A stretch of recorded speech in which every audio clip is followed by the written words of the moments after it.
Hey everyone, we hope आप सभी बहुत अच्छे होंगे, सेफ होंगे। गाइस, लास्ट लेक्चर में बहुत इंपॉर्टेंट जर्नल एंट्रीज के बारे में हमने आप लोगों से डिस्कस किया था। वी होप आप लोगों को बहुत अच्छे से समझ आया होगा। आज हम कुछ और बहुत बहुत बहुत इंपॉर्टेंट जर्नल एंट्रीज डिस्कस करने वाले हैं और आज इस जर्नल एंट्री के टॉपिक को हम खत्म करेंगे। उसके बाद you can easily attempt your 6 marks question in your examination और आप 100% 6 मार्क्स ले पाएंगे। तो चलिए गाइस, स्टार्ट कर रहे हैं आज का लेक्चर। Let's start.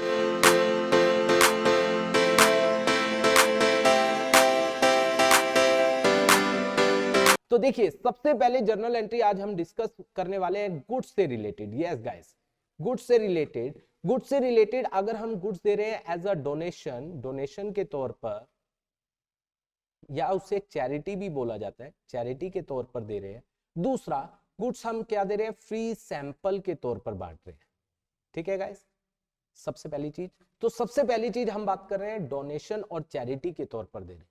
मान लीजिए हमारी शॉप है, शॉप हमने खोली, बाबा जी आ गए, हमारा जो ग्रोसरी का काम है, और वो आकर कहते हैं मुझे एक शॉप दे दो, शॉप की जरूरत है, और वो पैसे नहीं देते, तो हम क्या मानेंगे, हमने उनको डोनेशन दी है, तो हम कहेंगे डोनेशन अकाउंट डेबिट। अगर वो कैश की फॉर्म में होता, कैश देते तो डोनेशन टू कैश हो जाता, लेकिन अब हमने क्या दिया, गुड्स दिया है, हमने बेचा नहीं है। दैट्स व्हाई हम यहाँ पर टू सेल नहीं करेंगे, यहाँ पर हम क्या लिखेंगे, टू परचेजेस कॉस्ट प्राइस पर, क्योंकि परचेजेस जो होती है वो कॉस्ट प्राइस पर होती है। तो डोनेशन अकाउंट डेबिट, पहली बात ये हमारे लिए खर्चा है, और परचेजेस जो हमारी परचेजेस है उसमें से इसको कम कर देंगे, माइनस कर देंगे, क्योंकि ये सेल हुई नहीं है। आई होप ये बात आपको समझ आई होगी। डोनेशन या चैरिटी आप कुछ भी लिख सकते हो। दूसरा, अगर हम क्या दे रहे हैं गाइस, फ्री सैंपल के तौर पर गुड्स डिस्ट्रीब्यूट कर रहे हैं, किसके तौर पर, फ्री सैंपल, ताकि लोग यूज करें, लोगों को अच्छा लगे, फिर दोबारा वो परचेज करें, तो हम उनसे कोई पैसा नहीं ले रहे हैं। तो ये एडवर्टीजमेंट का खर्चा है, तो हम इसे बोलते हैं advertisement account debit, advertisement expense account debit, या promotion expense, promotion cost account debit. इसको हम इस तरीके से भी लिख सकते हैं। टू में हमारी तरफ से क्या जा रहा है, गुड्स जा रहा है, कैश नहीं दे रहे हैं, गुड्स जा रहा है, तो अगेन हम सेल नहीं कर रहे हैं, इसीलिए हम इसको परचेजेस में से माइनस करेंगे, कॉस्ट माइनस होगी, ना कि सेलिंग प्राइस माइनस होगा। तो अगेन टू में परचेजेस में से इसको क्या किया जाएगा, डिडक्ट। पहली बात ये हमारे लिए खर्चा है, डेबिट होगा। दूसरी बात, परचेजेस को क्या किया जाएगा, कम किया जाएगा। आई होप ये बात आपको समझ आई होगी। रिलेटेड टू गुड्स किस तरीके से हम डील करते हैं। अब बात आती है, that is very very very important topic, ध्यान से समझना, that is loss by fire, theft या एक्सीडेंट। सुना होगा आप लोगों ने, यस भैया बहुत अच्छे से सुना है। लॉस बाय फायर किसका हो रहा है गाइस, फायर, थेफ्ट या एक्सीडेंट, किसका, गुड्स का। पहली बात मैं बात कर रहा हूं किसकी, गुड्स की। दूसरी मैं बात कर रहा हूं आपकी, चलो एसेट ले लेते हैं यहां पर, एसेट्स की। ठीक है गाइस, तो सबसे पहले मैं बात कर रहा हूं गुड्स की। अगर गुड्स क्या हो रहे हैं, गुड्स में आग लग गई, चोरी हो गई, या क्या हो गया, एक्सीडेंट में ही गुड्स सारा खराब हो गया, तो हमारे लिए क्या होगा, फायदा होगा, नुकसान होगा, भैया नुकसान है। तो हम क्या कहते हैं, लॉस बाय, ध्यान से सुनना, फर्स्ट एंट्री बहुत इंपॉर्टेंट है, लॉस बाय फायर या थेफ्ट या एक्सीडेंट, जो भी होगा अकाउंट डेबिट, लॉस है, डेबिट कर दिया हमने। टू में अगेन हम अपनी कॉस्ट को माइनस करेंगे, टू परचेजेस को कम कर देंगे, तो टू में यहां पर क्या हो जाएगा, परचेजेस। गुड्स के केस में गाइस याद रखना, गुड्स के केस में परचेजेस हो जाएगा। ठीक है, अब इसके बाद अगली एंट्री क्या होगी, ध्यान से सुनना, इसमें दो केसेस आते हैं। पहली एंट्री तो होगी ये हर एक केस में होगी। अब दो केसेस आते हैं, उसमें अलग अलग एंट्री होगी। अगर गुड्स हमारे इंश्योर्ड नहीं है, मतलब हमने उसका इंश्योरेंस नहीं करवाया। दूसरा, अगर हमने उसका क्या करवाया, इंश्योरेंस करवाया हुआ है। ठीक है गाइस, अगर हमने इंश्योरेंस नहीं करवाया, इंश्योर्ड नहीं है, ठीक है, तो उस केस में क्या ये लॉस सारा का सारा हमारा होगा, बिल्कुल भी है, ये हमारा लॉस है। तो हम सेकंड एंट्री उस केस में, पहली तो यही होगी, सेकंड एंट्री क्या होगी, हमारा लॉस है, profit and loss account debit. In case of a firm, अगर क्या है company, statement of profit and loss, क्योंकि उसके लिए statement of profit and loss use होता है। टू में लॉस बाय फायर, थेफ्ट या एक्सीडेंट। ऑलराइट गाइस, तो दूसरी एंट्री होगी, ये हमारा लॉस होगा, हमने इसको प्रॉफिट एंड लॉस में डाल दिया। अगर देखो, अगर ये इंश्योर्ड नहीं है तो ये दो एंट्री हो जाएंगी। ठीक है, अगर ये इंश्योर्ड है तो पहली एंट्री सेम रहेगी। अब यहाँ पर सेकंड एंट्री क्या होगी, हम क्या कहेंगे, इंश्योरेंस कंपनी आप हमारा पैसा दो, हम कहेंगे इंश्योरेंस कंपनी अकाउंट डेबिट, उसको अपनी एसेट बनाएंगे, इंश्योरेंस कंपनी अकाउंट डेबिट, ठीक है। और वो लॉस, अब लॉस खत्म हो जाएगा क्योंकि वो हमारा नहीं है, तो लॉस बाय फायर, थेफ्ट या एक्सीडेंट, ठीक है। हमने इंश्योरेंस कंपनी को एसेट मान लिया कि हमें इंश्योरेंस कंपनी से क्या लेना है, पैसा लेना है। अगर क्वेश्चन में कई बार क्या होता है, admit, insurance company admit a claim, admit किया है, यहां तक केवल फर्स्ट और सेकंड ये एंट्री होगी क्योंकि अभी उसने पैसा नहीं दिया है। अगर वो इंश्योरेंस कंपनी पैसा दे देती है, कितना पैसा उसने दे दिया, तो थर्ड एंट्री क्या होगी। अब इसमें भी दो बातें आती है, सुनना गाइस ध्यान से।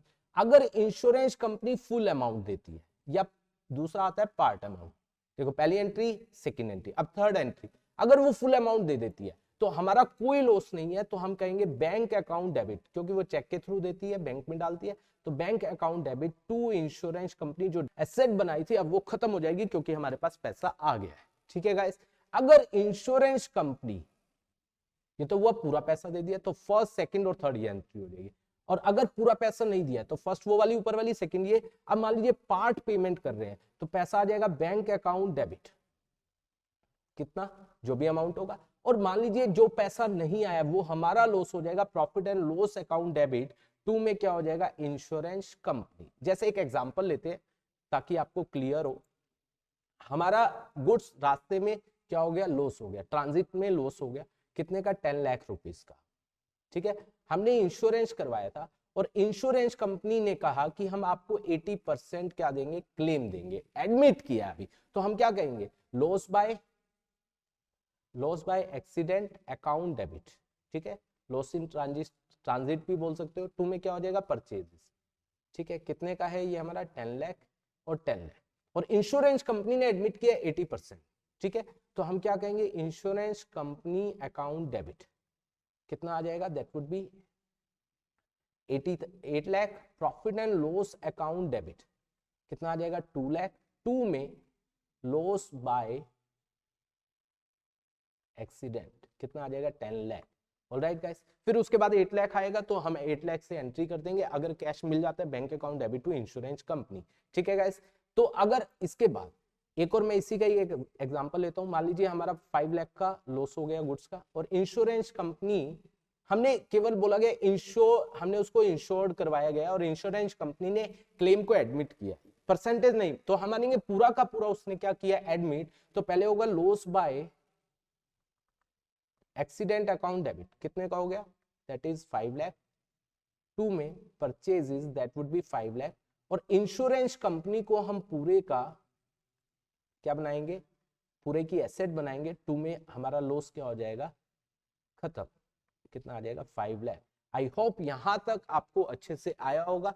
अब बात आती है गाइस, देखिए हमारे पास क्या क्या चीज बोली गई है, अगर हमने, हमारा एसेट का नुकसान होता है, फर्क केवल क्या आएगा, परचेजेस की जगह केवल एसेट आ जाएगा, तो यहां एंट्री हो जाएगी लॉस बाय फायर, एक्सीडेंट या थेफ्ट।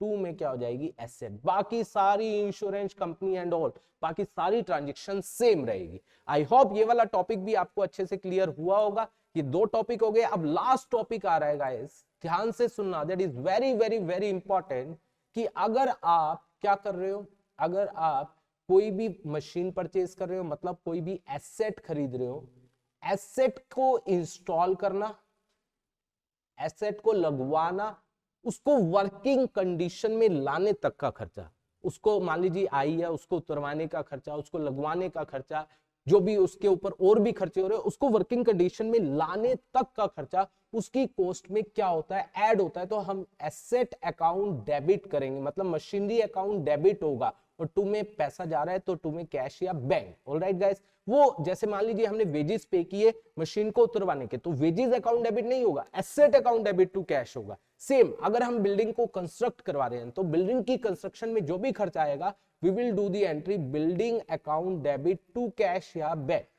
ऑलराइट गाइस, तो ये एंट्रीज हमारी होती है। और गाइस एडजस्टमेंट एंट्री, जिसके बारे में हम फाइनेंशियल स्टेटमेंट विद एडजस्टमेंट के साथ डिस्कस करेंगे, और ये सारी एंट्रीज बहुत इंपॉर्टेंट है एग्जाम पॉइंट ऑफ व्यू के लिए। आई होप यहां तक आपको अच्छे से आया होगा। Thank you so much for watching this video.